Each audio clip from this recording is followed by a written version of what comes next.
मैं प्रशांत यादव स्वागत करता हूं अपने यूट्यूब चैनल बी पॉजिटिव में और शुरू करते हैं यूपीपीएससी 2022 का जो 45 डेज़ का क्रैश कोर्स में लाया था। आपको पता ही कि ये क्रैश कोर्स हिंदी में भी है, बहुत ज़रूरी टॉपिक्स हैं। आपको पता है हम कुछ ऐसा लाते हैं जो कि इनोवेटिव हो। इनोवेटिव इतना तो नहीं कह सकते कि बहुत ज़्यादा इनोवेटिव है, बट ऐसा हो कि हमें थोड़ा-सा मज़ा आए और हमें ज़्यादा रटना ना पड़े। वैसे मैंने बोला कि गारंटी है कि रटना नहीं पड़ेगा, तो मेरी कोशिश है कि आप लोगों को इस तरीके से बताया जाए कि रटना ना पड़े। आज का जो टॉपिक है वो है देशों के मध्य अंतर्राष्ट्रीय सीमाएँ, जो ऐसी बहुत सारी सीमाएँ होती हैं, मैकमोहन, डूरंड ये सब तो अब आज हम जानेंगे कुछ ऐसे तरीके से कि हम आगे भूल ना पाएँ। और पता ही है आपको कि आज 15वां दिन है, मतलब 1/3 आज से हमारा जो कोर्स होगा वो कंप्लीट हो जाएगा और आप लोग बहुत ही कंजूसी करते हैं। अगर आप तक ये वीडियो पहुँचता है, ये सीरीज़ पहुँच रही है तो आप देखिएगा और इसमें हमें बताइएगा कि आखिर क्या और एनहांसमेंट आपको चाहिए, और अगर अच्छा है तो आप थोड़ा-सा ऐसा लिखिए कि हमें और अंदर से प्रोत्साहन मिले, एनकरेजमेंट हो। चलिए इन्हीं शब्दों के साथ अपना जो ये आपका जो इंट्रोडक्शन देने का तरीका था या मेरा जो मतलब था वो ख़त्म करते हैं और शुरू करते हैं अपना आज का वीडियो। तो सबसे पहले बात कर लेते हैं रेड क्लिफ़ लाइन की। तो रेड क्लिफ़ जो लाइन है वो है इंडिया और पाकिस्तान के बीच में, और साथ ही साथ ध्यान देना है कि जो रेड क्लिफ़ लाइन है, मतलब इंटरनेशनल बाउंड्री है, वो इंडिया और बांग्लादेश के भी बीच में भी है। क्योंकि आपको पता है जब इंडिया आज़ाद हुआ था, आप इमेज देखिए, देख रहे हैं ना? अगर इधर हम बात करें कि इस यहाँ पर ये देखिए ये वाली लाइन, तो यहाँ पर ये पाकिस्तान, ये क्या था? ये हमारा पश्चिमी पाकिस्तान था, ठीक है? और ये पूर्वी पाकिस्तान था, बांग्लादेश जो आज का जो नया बांग्लादेश है, ठीक है? तो इन दोनों देशों को जो एक साथ जब आज़ाद किया गया था तो दोनों बने की थी। हम क्या करते हैं, ज़्यादातर हम इस वाली लाइन को सोचते हैं कि हाँ, ये वाली थी रेड क्लिफ़, लेकिन जब बात आ जाती है बांग्लादेश की तो हम भी सोचते हैं कि अरे यार ये कौन-सी है? तो याद रखना है कि ये भी इंडिया और बांग्लादेश के बीच में जो रेखा है उसको भी रेड क्लिफ़ ही बोला जाता है, ठीक है? चलिए बात कर लेते हैं नेक्स्ट। तो नेक्स्ट है मैनहिन। मैनहिन लाइन कहाँ है? तो मैनहिन लाइन जो है वो है रसिया और फ़िनलैंड के बीच में। आप देखिए ये जो पोर्शन है, अगर हम यहाँ पे पेन लेके आपको थोड़ा-सा बताएँ कि ये जो पोर्शन है आपको दिख रहा होगा रेड के इस तरफ का, ये सोवियत यूनियन है, ठीक है? ये काफ़ी पुराना वो है। सोवियत यूनियन पहले क्या था?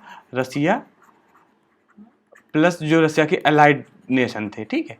अभी तो सोवियत यूनियन हट गया, रसिया ही आ गया सीधे-सीधे, क्योंकि उज़्बेकिस्तान, तुर्कमेनिस्तान, कजाकिस्तान ये सब वहीं से निकले हुए हैं। कहाँ से? सोवियत यूनियन से। तो ये जो लाइन थी, इस तरफ क्या है? ये फ़िनलैंड आ जाता है, ठीक है? ये पोर्शन पूरा फ़िनलैंड का हो जाता है इस तरफ वाला, और इस तरफ वाला जो आ जाता है वो है सोवियत यूनियन, मतलब रसिया का। तो इसको क्या बोला जाता है? मैनहीन, ठीक है? आपको याद रखना है। नेक्स्ट है 38th पैरेलल लाइन।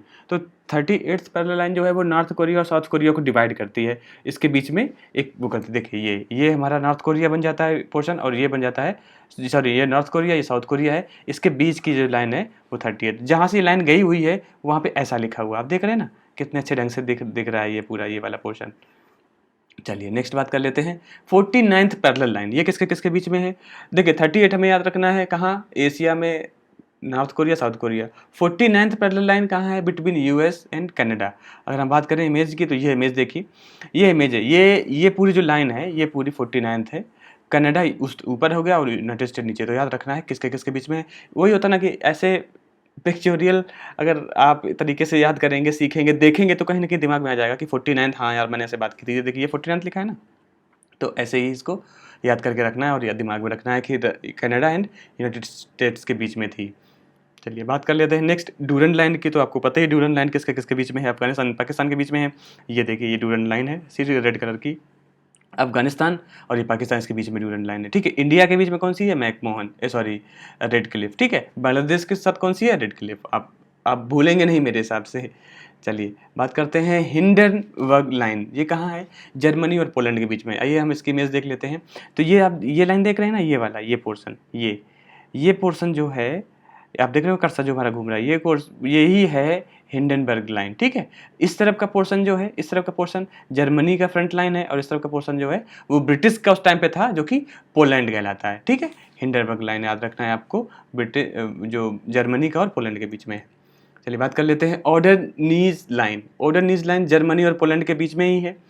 कहाँ कहाँ से आप देख सकते हैं, देखिए जर्मनी ये है, पोलैंड ये है, तो इसके बीच का ये जो पोर्शन है ना, ये पोर्शन, इस पोर्शन में हमारा हो रहता है ऑर्डरनीज लाइन। याद रखना है आपको कि चलिए मैं एक बार आपको बता देता हूँ, बैक हो जाओ। अगर मैं पेन ले लूँ यहाँ पर और कलर भी चेंज कर लेता हूँ, कलर में क्या रख लेता हूँ, मैजेंटा कर लेता हूँ, तो आप देखेंगे कि ये जो लाइन है ये, ठीक है, यहाँ पर ये हमारी कौन सी है, ऑर्डरनीज लाइन। ओके, चलिए याद रखना किसके किसके बीच में है, जर्मनी एंड पोलैंड के बीच में। बात कर लेते हैं मैकमोहन, आपको पता ही है इंडिया एंड चाइना के बीच में है। देख लेते हैं कहाँ से कहाँ तक आती है। तो हमारा भूटान के बाद ये जो नामचा ला है ना, यहाँ से ये नामखा ला भी बोलते हैं, नामचा ला भी बोलते हैं, यहाँ से ये पूरा जो है मैकमोहन लाइन है कहाँ तक आती है, हमारे म्यांमार तक, क्योंकि अरुणाचल प्रदेश के बाद जो बाहरी जो मिलती है दिचू जो एक हमारा प्लेस है वहाँ, तो ये पूरी मैकमोहन लाइन कहलाती है। याद हमें ऐसा भी रखना है कि मैक जो नाम है कैसा लग रहा है आपको, मैक, मैक एक चाइनीज़ नाम है ना, और मोहन इंडियन, तो इस तरीके से देख सकते हैं। अगर हम इसके इमेज की बात करें तो देख, आप यहाँ पे देख रहे हो ना, चलिए इसको मैं एक बार पेन ले ही लेता हूँ। ये पोर्शन आप देखिएगा, ये वाला पूरा यहाँ से लेके यहाँ पर हमारा क्या भूटान पड़ जाता है, कॉर्नर में जो कि यहाँ दिख रहा है, ठीक है, यहाँ से लेके यहाँ तक पूरा, और फिर यहाँ से ये जो पोर्शन है ना, ये वाला पोर्शन, यहाँ पर ये कौन सा हो जाएगा, म्यांमार आ जाएगा। ठीक है, तो याद रखिएगा कि इंडिया एंड चाइना के बीच में जो है वो उसको मैकमोहन बोलते हैं। इसके बाद है सिगफ्रीड लाइन। सिगफ्रीड लाइन किसके किसके बीच में है, जर्मनी और फ्रांस के बीच में। तो हम ये देखेंगे कि जर्मनी और फ्रांस के बीच में कौन सी लाइन है। ठीक है, अभी इसका चिड़िया उड़ी होगी ना। चलिए, मैगिनोट लाइन जर्मनी और फ्रांस के बीच में है। यहाँ पर वो वाला मैंने इस वजह से यहाँ पे टाइम नहीं दिया आपको, अब टाइम दे देता हूँ, आपको बता देता हूँ एक बार। देखिए, ये जो रेड कलर की है ये वाली लाइन, ये वाली जो लाइन है वो जर्मनी और फ्रांस के बीच में है। इसका नाम क्या है, सिगफ्रीड, जिससे पहले मैंने आपसे बात की। ठीक है, इससे पहले आपको याद है ना मैंने कौन सी बात की थी, अगर आप देखेंगे तो ये वाली बात की थी। ठीक है, सिगफ्रीड। इसके बाद अगर हम बात कर रहे हैं मैगिनोट की, तो मैगिनोट ये जो ग्रीन वाली है ना, ये वाला पोर्शन, ये वाला, तो दोनों ही जर्मनी और फ्रांस के बीच में ही है। याद रखना है जर्मनी के आसपास जो हैं वो कौन कौन सी हैं, एक तो पोलैंड के साथ, 2 पोलैंड के साथ हैं और 2 क्या कहते हैं हमारी फ्रांस के साथ हैं। ठीक है, अब मैंने पीछे आपसे आप इसका फिगर भी दिखाया था, इमेज भी दिखाया था, तो आपको याद रखना है। अगर एक बार और पीछे जाके ये देखें कि कौन कौन सा था, तो हम यहाँ पर पाएंगे कि ये देखिए जर्मनी है, ये पोलैंड है। ठीक है, और अब बात किससे किससे हो रही है यहाँ पर हमारे, कि जर्मनी और क्या कहते हैं फ्रांस के बीच में। तो फ्रांस हमारा यहाँ पड़ जाता है, ये वाला जो पोर्शन है, ये वाला पोर्शन, ये दिस इज कॉल्ड फ्रांस। ठीक है, तो जब ये फ्रांस हो जाएगा तो ये अभी बॉर्डर तो होगा ना कुछ। तो क्या होता है कि एक चीज़ यहाँ पे मैं आपको साथ और डिस्कस करना चाहूँगा कि कब और क्यों ये लाइन बनती हैं। लाइन तभी बनती हैं जैसे कि 2 कंट्रीज़ हैं, मान लीजिए एक ये है और एक ये कंट्री। ठीक है, ये 2 कंट्रीज़ हैं, इनके बीच में लाइन का डिस्प्यूट है, इनको कभी अंदर आते हैं, कभी बाहर, कभी अंदर, कभी बाहर। तो क्या होता है कि कमेटी बनाई जाती है।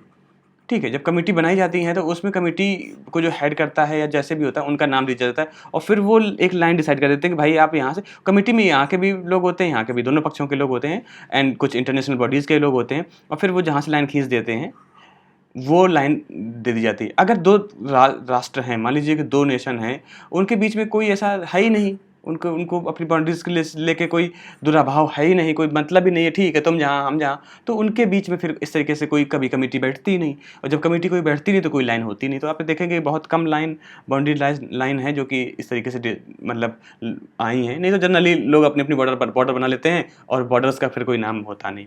तो आप समझ गए ना। तो जर्मनी क्या था कि उस समय आपको पता ही है कि 1916 में भी वॉर हुआ जर्मनी की वजह से, फिर 1939 का जो सेकेंड वर्ल्ड वॉर था वो भी जर्मनी की वजह से। तो उस टाइम पे फिर जितने भी इसके आसपास के देश थे उससे इसकी बाउंड्री को बनाना और उसको नाम देना जरूरी समझा गया, इस वजह से नाम दिया गया। तो याद रखना है जर्मनी से 4 होती हैं और मैंने आपके साथ चारों डिस्कस की हैं। ठीक है, सिगफ्रीड भी हो गया। इसके बाद बात कर लेते हैं, मैंने मैगिनोट की भी बात की, आपको दिखाया कि ये जो ग्रीन वाली है वो मैगिनोट करके है और जो रेड वाला है वो क्या कहते हैं। अब इसमें हम ये भी बोल सकते हैं कि देखिए बेल्जियम के साथ भी जर्मनी की जो लाइन बनती है वो भी बेल्जियम और जर्मनी के बीच को भी मैगिनोट बोल सकते हैं। तो अगर ऑप्शन में बेल्जियम और जर्मनी आ रहा है तब भी हमें कर देना है, बट मेनली जर्मनी और फ्रांस के बीच की ये डिसाइडिंग वो था। चलिए बात कर लेते हैं।